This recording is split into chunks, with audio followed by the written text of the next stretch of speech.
Why are some Shein suppliers seeing a 50% drop in orders? On a recent reporting trip to Guangzhou in southern China, we visited a number of these so-called Shein villages, which are home to thousands of suppliers for the ultra-fast fashion retailer. The mood there was pretty glum because a lot of the suppliers there have seen their orders cut. One of the reasons for that is an increase in tariffs and the cancellation of a provision called de minimis, a customs provision in the US that allowed companies like Shein and Temu to be able to ship directly from suppliers in China to consumers in the US.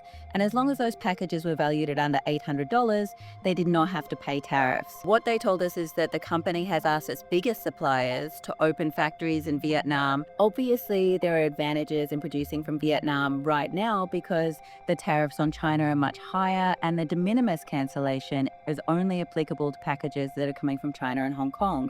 So Shein could still send packages direct to consumer from Vietnam, but we don't know if that's going to change. Shein has grown into a $30 billion business annually, selling to Gen Z consumers around the world. Shein produces thousands of new styles of clothing every week and basically experiments, for example, with a pair of leopard print palazzo pants and only order a few hundred before they decide whether it's popular enough to scale up. Now, the Chinese supply chain is very good at doing that, and it's going to be very, very difficult for them to replicate that model anywhere else in the world. We reached out to Shein, and they denied they were moving their supply chain out of China.